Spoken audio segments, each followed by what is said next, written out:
Olá, a paz do Senhor, sou o pastor J.C. Silva, com foco nas lições da terceira epístola de João, analisando hoje a temática sobre o verdadeiro discípulo que reconhece que a sua segurança vem de Deus. Vamos ensinar aqui que a capacitação para a vida cristã, bem como para o exercício do ministério, vem exclusivamente de Deus, esclarecendo ainda que maturidade independe da idade física da pessoa, evidenciando que só existe de fato ministério se houver uma aliança da pessoa com Deus. Compartilhe aí o vídeo nas suas redes sociais, registre o seu feedback com seus comentários e ao final deixe o seu joinha ou o seu não joinha. Conta aí com as suas interações no canal. Me ajude para que essas reflexões bíblicas alcancem muitas outras pessoas. Se inscreva ou reinscreva no canal, acione aí o sininho para você receber as notificações sempre que eu fizer uma nova postagem. O texto áureo da reflexão bíblica de hoje está na segunda carta de Paulo a Timóteo, no capítulo 1, versículo 7, que diz: Porque Deus não nos deu espírito de temor, mas de fortaleza e de amor e de moderação. Na verdade aplicado, o pastor Alex de Mello, ele ressalta que é possível, mesmo com limitações humanas, cumprir o ministério cristão com confiança em Deus, fidelidade e no poder do Espírito Santo. O texto de referência da reflexão bíblica de hoje está em Jeremias, capítulo 1, versículos 4 a 9. Nesse texto está relatado o chamado divino para Jeremias exercer o ministério profético. No diálogo com Deus, Jeremias até tentou recusar a proposta por se imaginar desabilitado para tão importante e pesado ofício. O texto também mostra o trabalho de convencimento divino e Deus apresentando as garantias quanto ao sucesso da missão e quanto à capacitação de Jeremias. É importante notar que em Jeremias, capítulo 1, versículo 1, há uma ênfase à filiação de Jeremias como sendo filho de Ilquias, sacerdote em Anadote, no território da tribo de Benjamim, indicando que, ao completar 30 anos, Jeremias exerceria o ministério sacerdotal, auxiliando seu pai e, futuramente, o sucedendo. No entanto, Deus o chamou, o separando para algo que ele nunca imaginaria fazer ou exercer. Apesar de Jeremias nunca ter imaginado, nem se ver habilitado para exercer o ministério profético, Deus já o via como profeta. Mesmo considerando que cabia a Jeremias aceitar ou não, Deus, no seu trabalho de convencimento divino, o informou de que já havia ungido Jeremias desde o ventre materno. A juventude, a inexperiência de Jeremias, por ele nunca ter participado da escola dos profetas, nunca ter auxiliado nenhum profeta, por Jeremias estar se preparando espiritual, mental, intelectual e psicologicamente para auxiliar e suceder o pai como sacerdote, esse era apenas um detalhe que Deus o habilitaria a superar de forma resiliente. Outro caso citado nessa reflexão pelo comentarista Alex de Mello é Moisés, que era da tribo de Levi, a tribo sacerdotal, e que teve a sua atuação ampliada por Deus para ser o principal líder social, político e espiritual de Israel, para legislar, recebendo e também implantando a lei dada a Moisés pelo próprio Deus, para ser também a principal voz profética nos mais de 42 anos entre a postulação da libertação dos hebreus junto a Faraó e o Monte Nebo, localizado na atual Jordânia, em frente à cidade de Jericó, próximo ao Rio Jordão, onde Moisés morreu e foi sepultado pelo próprio Deus em um local secreto. Moisés ele apresentou como empecilho ao chamado divino a sua dificuldade de articulação na fala, atribuído aí por alguns estudiosos a uma possível gagueira. A Moisés, Deus lembrou que era o Deus que fez a boca do ser humano, portanto, resolver e habilitá-lo a superar sua dificuldade de articulação na fala seria algo incomparavelmente mais fácil para Deus. Moisés ele insistiu em sua falta de competência pessoal. Deus ele chegou a se irar com Moisés e lhe informou que levantaria Arão para auxiliá-lo. A ausência do reconhecimento das competências humanas na dependência de Deus gerou constrangimento no coração de Deus e levou Deus a levantar outras pessoas para fazer o trabalho que o próprio Moisés é que deveria fazer.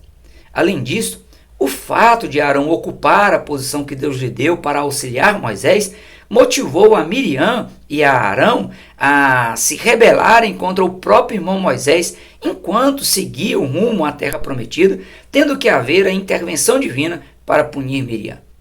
Esse fato ele também provocou atraso na jornada, devido todos terem que ficar esperando Miriam ser curada da lepra. É fato que a fraqueza humana ela precisa ser exposta diante de Deus, mas é preciso muito cuidado. Evite fazer com que Deus altere os planos que tem a seu respeito para a sua capacitação na jornada cristã, bem como para o exercício ministerial. Ao expor suas fraquezas e limitações diante de Deus, demonstre também confiança em Deus e confiança no poder capacitador de Deus. Caso haja problema de caráter fraco, como no caso de Diótrefes, que está explícito na terceira carta do apóstolo João, procure absolver o caráter de Cristo, exerça o seu ministério cristão com base aí em um caráter ilibado, um caráter irrepreensível. Deus ele não mima, Deus ele forma, Deus ele molda tanto o caráter quanto as habilidades naturais dadas por ele mesmo ao ser humano. Pessoas mimadas, elas ficam centradas em seus problemas e sentimentos pessoais, reclamam muito e de tudo, vivem se lamentando quanto às frustrações do passado, ou então quanto não conseguirem reviver as boas experiências do passado. Uma pessoa mimada, devido à falta de estrutura emocional sólida, ela chora sem motivo que realmente justifique, faz birra para conseguir o que quer, fica bicuda com ou por quaisquer coisas, pois não aceita ser contrariada, é insegura e se desmotiva com facilidade, é ansiosa e tem forte tendência de entrar em depressão, tem crise de raivas por quaisquer motivos, gosta de fazer ou provocar escândalo, tem comportamento de vítima, sempre se fazendo de coitada, exige excesso de cuidado, superproteção, paparicos e apego, tem baixa autoestima afetada. Esse tipo de comportamento deixa a pessoa fraca e vulnerável, prejudica a sua jornada cristã e o exercício de quaisquer ministérios que são repletos de desafios. Diótrefes ele tinha o comportamento típico de uma pessoa mimada, usava palavras maliciosas e tendenciosas para impor a sua autoridade. O apóstolo Tiago diz que o homem de coração dobre é inconstante em todos os seus caminhos. Quanto ao posicionamento de Jeremias e Moisés diante de Deus, eles se viram inabilitados por reconhecer que possuíam dificuldades pessoais e por falta de experiência, nunca porque foram ou porque seriam mimados. Deus ele não poupa seus servos e suas servas de passarem por provas até severas, mas os provam para capacitá-los, dá-los condição de resistência e resiliência a fim de serem aprovados e aprovadas. Uma pessoa provada e aprovada por Deus, ela tem autonomia, competência e autoridade para exercer quaisquer atividade nas áreas em que ela foi provada e aprovada. Inevitavelmente, essa pessoa ela terá o reconhecimento de Deus e das pessoas à sua volta. Um dos mais lembrados exemplos das Escrituras de uma pessoa que foi provada e aprovada é José, filho de Jacó. Ele foi odiado dentro da própria casa, foi ridicularizado, desprezado e vendido pelos seus irmãos, sofreu penosamente como um escravo levado ao Egito, foi recebido no Egito, uma terra distante, uma terra estranha, com muita desconfiança, foi caluniado pela adúltera esposa de Potifar, ficou privado de sua liberdade e foi esquecido na prisão.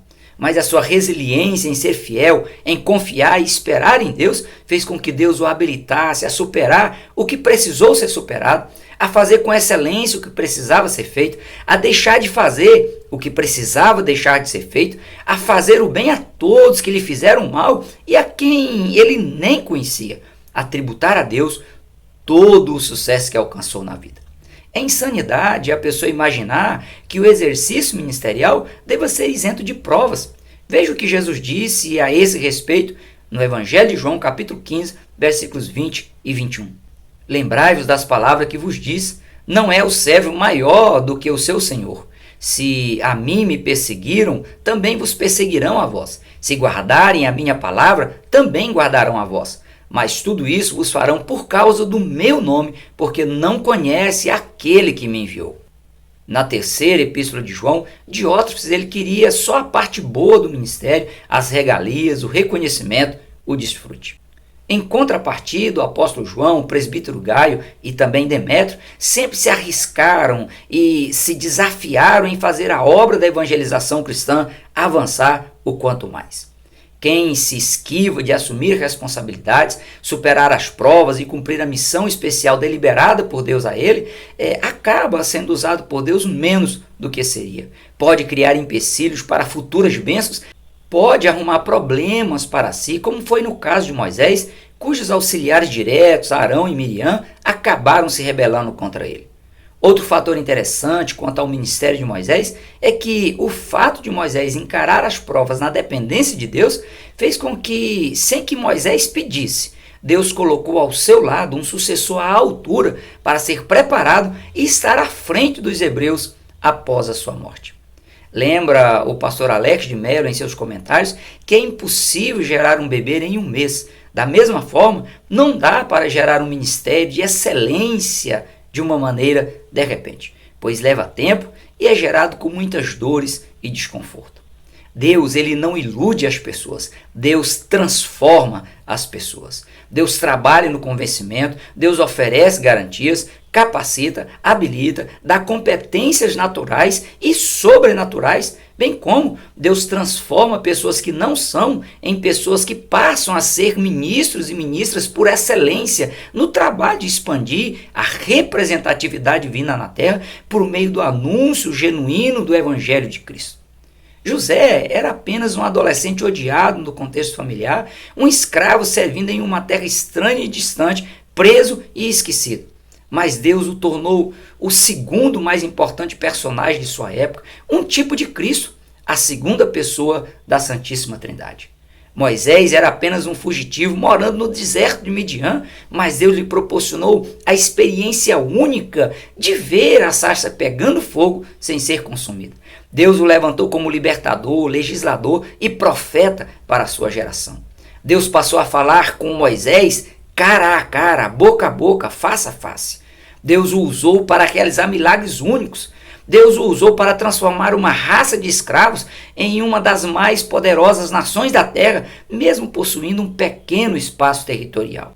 Jeremias era apenas um pretenso futuro sucessor de sacerdote, humanamente inexperiente e inabilitado para o ministério profético, mas Deus o habilitou e o tornou em um dos maiores profetas do Antigo Testamento, cujo ministério durou 40 anos. Deus o transformou em cidade forte, coluna de fogo e muro de bronze. O apóstolo João era apenas o último dos apóstolos, que por ter sobrevivido a um caldeirão de óleo fervente, se tornou um condenado a morrer no pior lugar que um ser humano poderia ser colocado, a ilha chamada Patmos. Mas o próprio Cristo apareceu a ele para lhe dar a revelação registrada no livro de Apocalipse, e também para cumprir a promessa feita de que João não morreria sem antes Jesus vir ter com ele.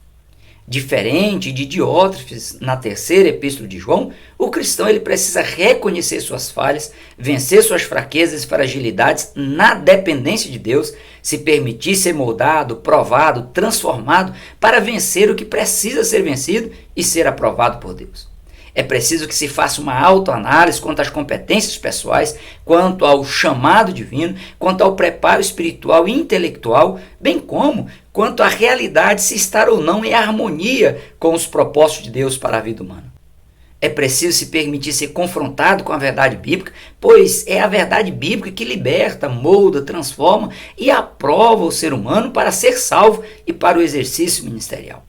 Juventude e maturidade são duas coisas totalmente distintas. Da mesma forma que uma pessoa jovem na idade pode ser madura emocional, intelectual e espiritualmente, uma pessoa considerada madura na idade pode ser totalmente imatura, emocional, intelectual e espiritualmente. O inverso também é uma realidade. Quando Paulo ele orientou a Timóteo e a quem pretende exercer algum ministério a não desprezar a sua juventude, eu particularmente acredito que Paulo ele esteja se referindo ao vigor físico da juventude, época em que o ser humano tem maior capacidade de realização. Acredito que Paulo ele também esteja orientando as pessoas a evitarem que a inexperiência vivencial e prática seja empecilho para a pessoa aceitar o chamado divino para desempenhar missões específicas. Tanto a vida cristã como as vidas ministerial e física exigem maturidade. O escritor aos Hebreus ele exorta seus leitores que eles já deviam ser mestres quanto às revelações divinas, mas que ainda estavam precisando ser ensinados com os rudimentos da fé cristã, estavam agindo como crianças espirituais, precisando serem alimentados com leite, pois não suportavam alimento sólido. Lhes faltava experiência no exercício da justiça divina. Por terem sido habilitados por Deus, José, Moisés, Josué, Gaio, João e Demétrio, eles se mostraram maduros, falaram a reis e sacerdotes, profetizaram sobre várias nações, evangelizaram, foram altamente úteis ao reino de Deus como exemplo dos fiéis em todos os tempos. Quanto à necessidade de se buscar maturidade para o exercício ministerial, a orientação bíblica é de que o cristão ele não pode ser neófito. Com origem no termo grego neófitos, o termo neófito ele é um adjetivo utilizado para se referir a algo recentemente plantado ou recentemente produzido. Podendo até ser exuberantemente verde, mas ainda sem raízes profundas necessárias para dar resistência e solidez à planta, solidez ao que foi produzido. O termo neófito ele é utilizado no contexto bíblico para se referir a uma pessoa recém-convertida a Cristo e que, por isso, é inexperiente quanto à vivência ministerial. Sendo inadequado ser alçado ao ministério para exercer o episcopado, pois ainda está sem maturidade para superar as adversidades naturais que advêm contra quem está à frente da obra de Deus. Timóteo, tendo como base a sua formação, o exemplo da sua avó Lóide, da sua mãe Eunice e do seu discipulador, o apóstolo Paulo, Timóteo ele denotou estar altamente maduro, preparado, provado e aprovado para o exercício ministerial. No exemplo de Timóteo, fica claro a importância da família na formação cristã e também na formação ministerial, bem como da importância de as lideranças investir no treinamento de pessoas jovens na idade, mas maduras emocional e espiritualmente. Esses detalhes e o fato de o jovem pastor Timóteo ter se permitido ser treinado, colocou Timóteo muito à frente do seu tempo. Pessoas emburradoras ou resistentes a se submeter a treinamentos só denotam que a pessoa ainda é neófita, ainda lhe falta maturidade. Outro requisito na busca por maturidade é a pessoa ter responsabilidade e exercer o ministério com excelência. Quanto a essa necessidade, Paulo diz: tudo quanto fizerdes, fazei-o de todo o coração, como ao Senhor e não aos homens, sabendo que recebereis do Senhor o galardão da herança, porque a Cristo o Senhor servis. A ausência dessa consciência ela tem gerado obreiros e obreiras mimadas, despreparadas, resistentes a receber treinamentos e tem provocado prejuízos irreparáveis à obra de Deus. Fazer a obra de Deus de forma relaxada, descompromissada, acomodada, preguiçosa ou para buscar vantagens pessoais egoístas e por isso de maneira irresponsável é altamente condenável no contexto bíblico sagrado. Nos casos de Moisés e Jeremias, as alegações deles diante de Deus denotou que eles eram conscientes da responsabilidade que era assumir a missão para as quais eles estavam sendo chamados por Deus.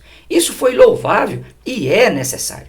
Tanto é que Deus os transformou nos canais pelos quais Deus falou, realizou milagres e concretizou as obras que precisavam ser realizadas em suas épocas. Ser responsável é estar disposto a cuidar com zelo e com excelência da obra de Deus, ciente de que, servindo as pessoas sob seus cuidados, servindo aos seus líderes, o ministro, a ministra, está servindo ao Senhor. O que evidencia a responsabilidade no exercício ministerial é o cuidado na construção de um caráter ilibado, irrepreensível, com domínio próprio, respeitoso e impregnado do amor ágape, do amor com o qual fomos amados por Deus e nunca pelo amor eros, que é um amor passional, possessivo, vulnerável e circunstancial. O terceiro requisito na busca por maturidade é a necessidade de a pessoa dar bom testemunho diante das pessoas que ainda não fazem parte da igreja, evitando assim cair em afronta e no laço do inimigo, bem como dar bom testemunho diante da comunidade cristã. Dentro do contexto da terceira epístola de João, o presbítero Gaio e Demétrio eles foram exemplos de bom testemunho da vida cristã, o oposto de Diótrefes, que foi um péssimo exemplo cristão. Além desses requisitos, é extremamente importante que quem deseje ser ministro ou ministra de Cristo faça e mantenha uma aliança, um acordo, um pacto, um compromisso com Deus, que é quem escolhe, comissiona, prepara, capacita, garante o sucesso da execução da missão que foi determinada por Ele. Uma aliança, ela pressupõe compromissos que devem ser respeitados e cumpridos por ambas as partes que se aliançam, por Deus e também pelo ser humano. Compromisso feito, compromisso assumido de manter-se firme em quaisquer circunstâncias, sejam elas favoráveis ou não, é fundamental. Os desafios, apesar de serem grandes, eles são plenamente transponíveis. Por isso, Deus ele sempre encorajou os seus servos e suas servas a serem resilientes, a dependerem exclusivamente dele. Da parte de Deus, inexiste possibilidade de ele deixar de honrar o seu compromisso, pois Deus é Deus de eternidade a eternidade, ele não muda e não tem nenhuma sombra de variação. Dando o exemplo de que é possível superar e se manter fiel até o fim, na condição de um ser humano comum, Jesus ele foi perseguido, injuriado, maltratado, injustiçado e condenado. Em tudo, Jesus foi tentado e não cometeu nenhum tipo de pecado. Ele se submeteu à vontade plena de Deus Pai, sentiu tanta pressão e tanta agonia que suou grandes gotas de sangue. Jesus se permitiu ainda ser preso, julgado e condenado, foi abandonado por seus amigos, recebeu uma coroa de espinhos, foi escarnecido, crucificado e teve o seu lado furado com uma lança. Mas Jesus ele se manteve firme até o momento em que ele deu o brado dizendo: está consumado. E inclinando a cabeça, entregou o Espírito. Assim como Jesus, José, Moisés, Josué, Jeremias, Timóteo, João, Gaio e Demétrio, que honraram a aliança feita com Deus que os chamou, o cristão precisa fazer a sua parte. E para o cristão conseguir, precisa se manter firme, resiliente na dependência de Deus. Esteja ciente de que é possível seguir adiante em meio às extremas aflições. É possível cumprir a missão para a qual Deus delegou a você. Quando você receber uma missão dada por Deus, vá até o fim. Nunca se deixe cair na condição de um mau exemplo como Diótrefes na terceira epístola de João. A aliança, o compromisso assumido de Deus, exige também do obreiro e da obreira que ele defenda a verdade bíblica na forma integral como ela foi revelada por Deus. Somente uma pessoa que anda na verdade é que pode defender a verdade. Jeremias, ele é um dos maiores exemplos do Antigo Testamento de alguém que defendeu a verdade pagando alto preço com a acusação de traição, foi ferido por falsos profetas, teve ignorado suas profecias e foi preso injustamente. Todo líder fraco ele engana, fala somente aquilo que as pessoas querem ouvir e não o que as pessoas precisam ouvir, que Deus precisa fazer com que as pessoas ouçam, com que as pessoas saibam. Na terceira carta do apóstolo João, enquanto o presbítero Gaio e Demétrio defendiam a verdade, Diótrefes ele estava do lado oposto à verdade. João ele mostrou a diferença entre essas pessoas ao reforçar dizendo: amado, não sigas o mal, mas o bem. Quem faz o bem é de Deus, mas quem faz mal não tem visto a Deus. A aliança, o compromisso assumido de Deus também exige do obreiro e da obreira que ele vá até o fim em seu chamado. Na época do profeta Jeremias, que é o personagem principal da reflexão bíblica de hoje, as pessoas eram totalmente avessas à vontade de Deus, ignoravam as instruções divinas, banalizavam o sagrado, eram idólatras, pois adoravam e serviam diversas divindades pagãs. Confrontar a sociedade daquela época era se expor ao risco da morte. Principalmente que, devido às invasões do exército babilônico, a postura adotada e vivenciada por Jeremias o colocava como um aliado dos babilônicos, já que a orientação divina por meio de Jeremias era que os judeus se entregassem e se deixassem ser levados para o cativeiro, pois a nação ela seria totalmente destruída. Acreditando nas promessas de Deus para a sua vida, Jeremias ele prosseguiu firme, prosseguiu resiliente na dependência de Deus. Os primeiros inimigos a serem vencidos por Jeremias foram a sua fraqueza, a sua insegurança, as suas limitações e o confronto com a sua geração. Vencê-los era um desafio pessoal que só Jeremias e todos os obreiros e obreiras tinham e têm que tomar. Frisa o pastor Alex de Mello em seus comentários que o discípulo que não sabe lidar com a sua fraqueza, ele sucumbe. Mas o que aceita o seu chamado em Deus, ele prevalece. Deus ele pode chamar uma pessoa humanamente sem atributos para exercer o ministério. No entanto, a pessoa ela precisa confiar no Senhor para ser capacitada e preparada por Deus para cumprir bem o seu chamado.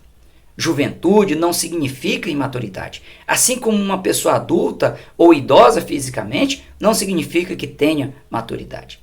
A maturidade emocional e espiritual se ganha e se constrói a partir de uma vida de intimidade, de aliança, de compromisso e de responsabilidade com o chamado divino, primeiramente para a salvação e depois para o exercício de algum ministério específico. Faça uma aliança com Jesus e se mantenha firme. Cumpra integralmente o seu chamado, cumpra o seu ministério. Fragilidades e limitações humanas, circunstâncias adversas ou oposições humanas e espirituais não é problema para Deus. O princípio de uma vida cristã e de um ministério vitorioso passa pelo reconhecimento humano das suas fragilidades e vulnerabilidades, passa pela permanência do cristão em harmonia com os propósitos divinos e em sua permanência na dependência de Deus.